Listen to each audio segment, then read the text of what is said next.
Iya. Assalamualaikum warahmatullahi wabarakatuh. Selamat sore teman-teman semuanya. Terima kasih karena telah menyempatkan waktunya untuk mendengarkan kami presentasi. Terima kasih juga kepada Ibu Sulistiawati yang telah tapi ulang lagi ya. Sekali lagi 1, 2, 3.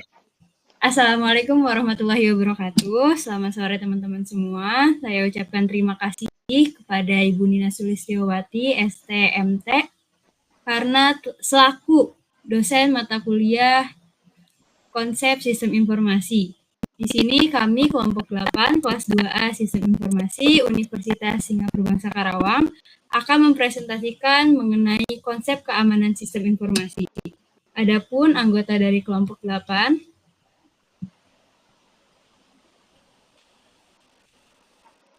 yang pertama ada saya sendiri, Alifia Nurhuda, dengan rekan saya ada saya Muhammad Irfan Hasan Al-Ghifari. Ada Muhammad Dafa Fauzan. Baik, langsung saja kita masuk ke materi yang pertama. Di sini kami akan menjelaskan mengenai 2 submateri. Yang pertama mengenai kebijakan keamanan sistem informasi dan kode 17799, mohon maaf, dan dampak teknologi informasi. Untuk materi pertama akan disampaikan oleh saudara Irfan, kepadanya dipersilakan. Kebijakan keamanan sistem informasi. Next.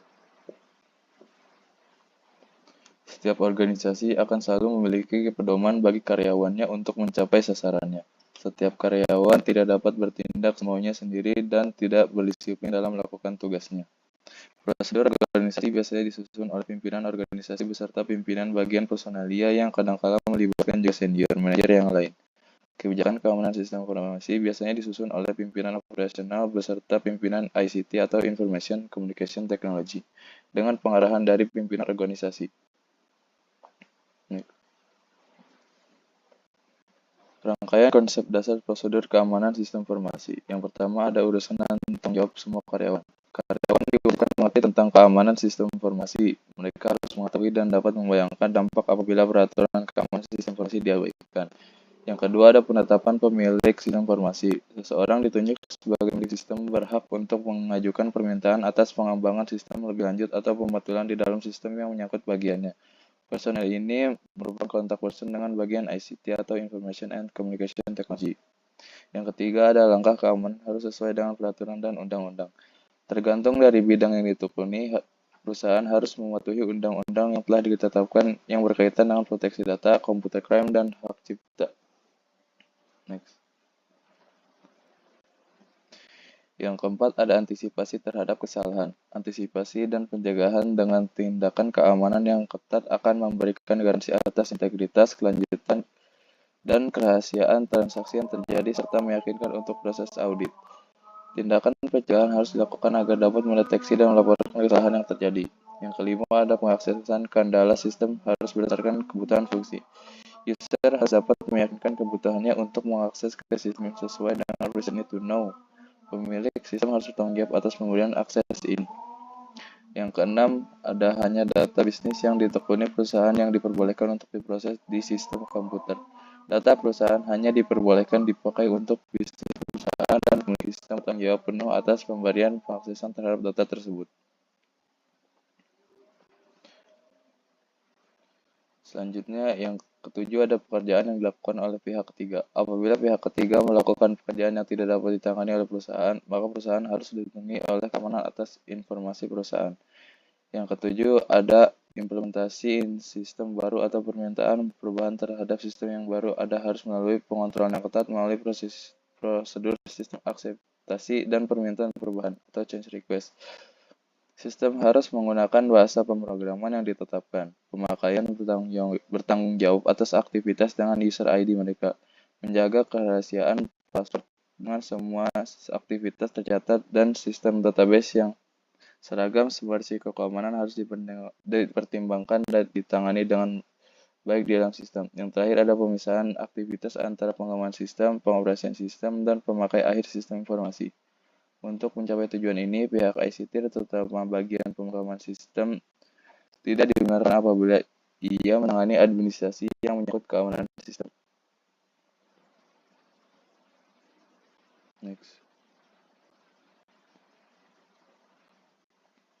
Selanjutnya, ada sistem yang akan dikembangkan harus sesuai dengan standar metode pengembangan sistem yang dikembangkan oleh organisasi.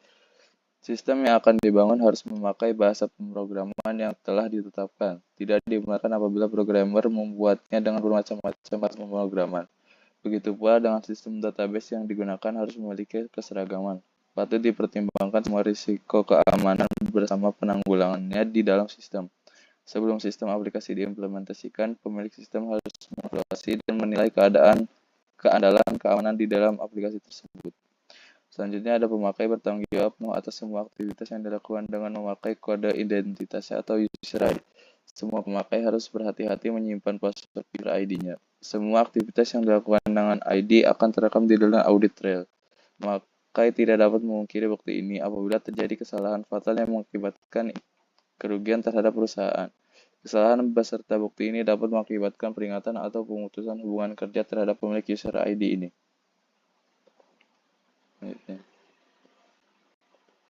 Selanjutnya akan dibacakan oleh Via.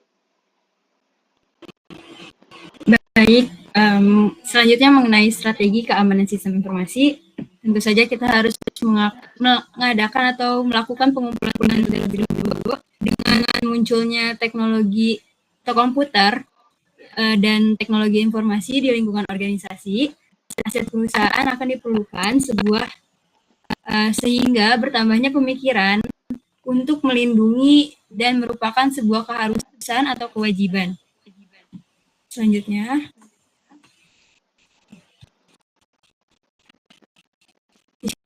ini ada prinsip-prinsip keamanan sistem informasi. Ada 3 prinsip. Yang pertama mengenai integritas, yang kedua kerahasiaan, dan yang ketiga ketersediaan. Adapun prinsip pertama yaitu integritas, memastikan informasi tetap akurat dan konsisten. Contohnya, jika barang yang tersedia di komputer tidak sesuai dengan kenyataan, maka kepercayaan pelanggan akan terganggu. Lalu prinsip yang kedua adanya kerahasiaan. Informasi hanya dapat diakses oleh pihak yang berwenang, nasabah atau bagi karyawan untuk menjaga prestasi dan kepercayaan. Lalu prinsip yang terakhir adanya ketersediaan, di mana informasi harus tersedia saat diperlukan oleh pihak yang berwenang.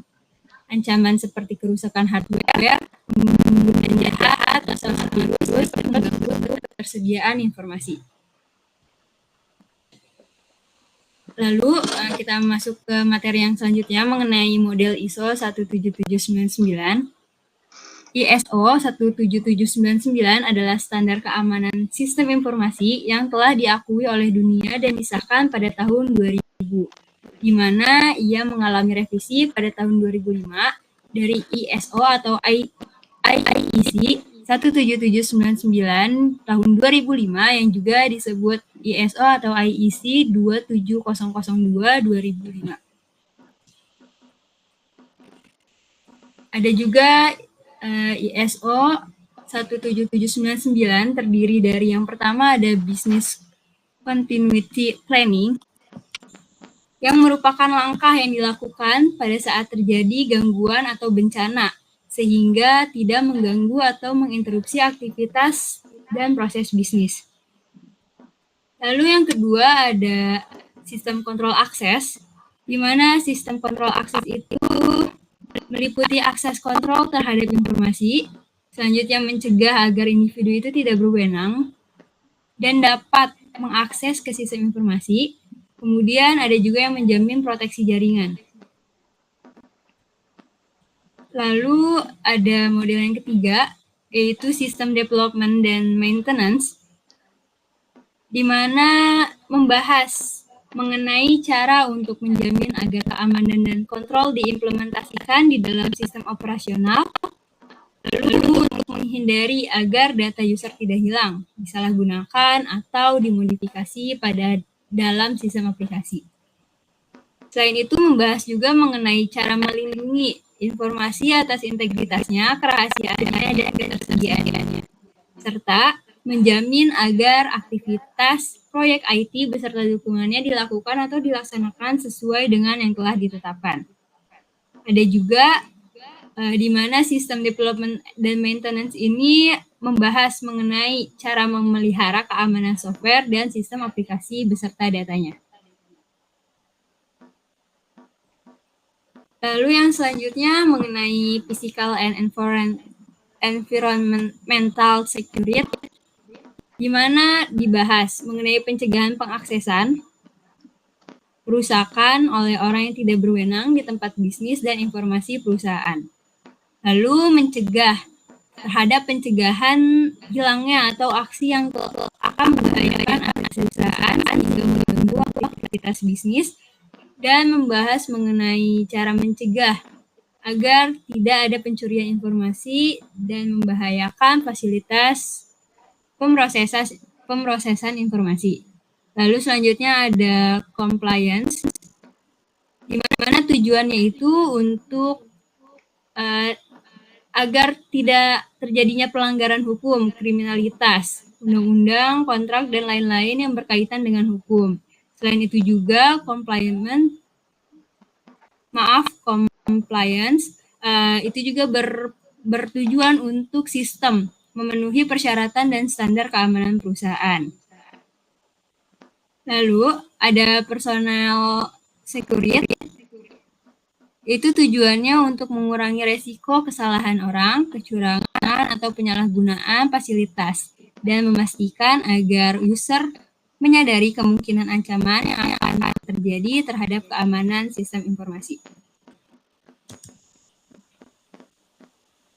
Selanjutnya ada security organization, yang merupakan tujuannya adalah untuk membahas bagaimana mengelola keamanan sistem di dalam organisasi sendiri, juga menjaga agar sistem tidak dapat diakses oleh pihak ketiga. Lalu selanjutnya ada Computer and Network Management, di mana tujuannya yang pertama untuk memastikan agar fasilitas pengoperasian informasi dapat berjalan lancar dan benar.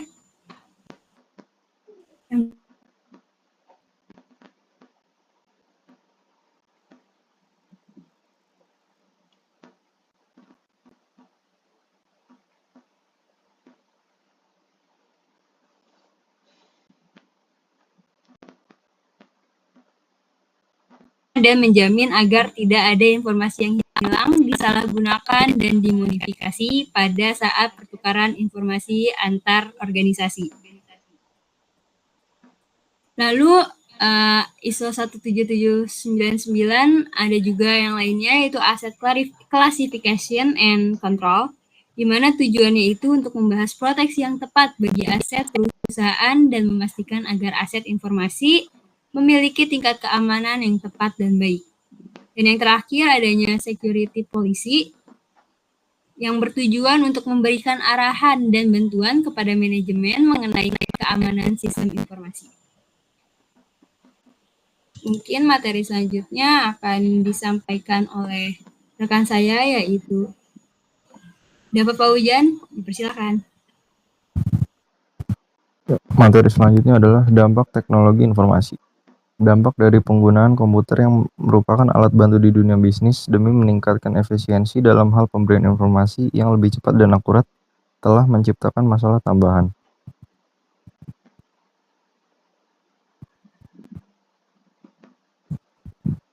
Dampak teknologi informasi. Yang pertama ada sentralisasi data. Data disimpan oleh masing-masing departemen, seringkali dalam bentuk kertas, kemudian data digital disimpan di pusat komputer atau sistem departemen. Memudahkan akses tetapi menciptakan tantangan integrasi dan redundansi data.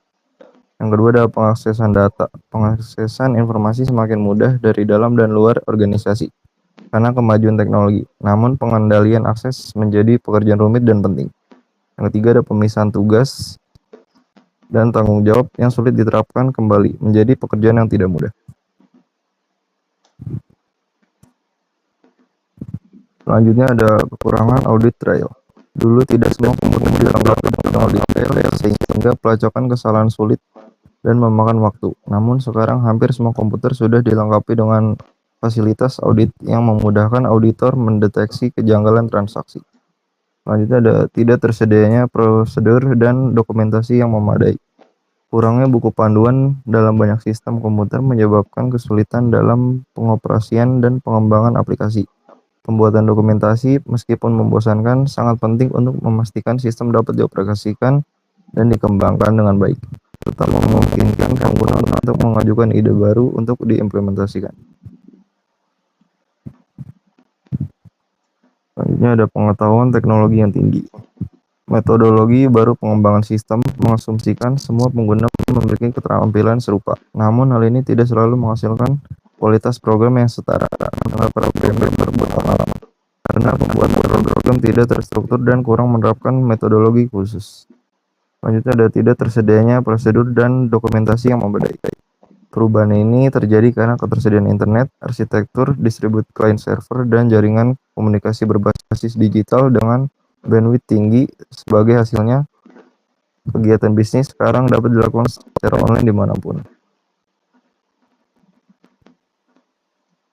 Selanjutnya ada tingkat otorisasi. Secara umum, sistem manual memiliki tingkat otorisasi yang kaku. Dengan komputer, otorisasi dapat diimplementasikan dalam sistem informasi, mempermudah pekerjaan dan pemonitoran. Otorisasi ini juga terkait dengan integrasi tugas yang telah disebutkan sebelumnya. Selanjutnya ada keterlibatan audit.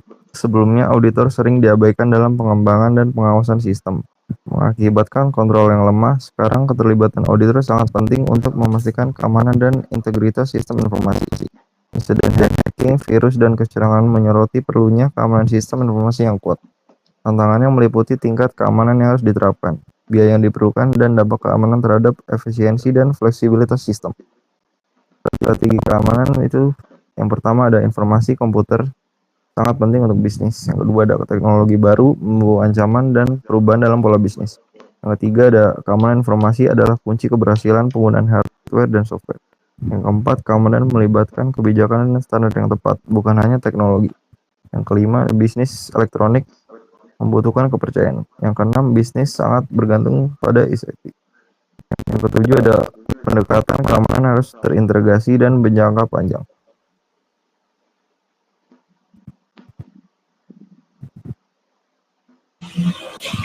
Baik teman-teman, mungkin sekian presentasi yang dapat kami paparkan.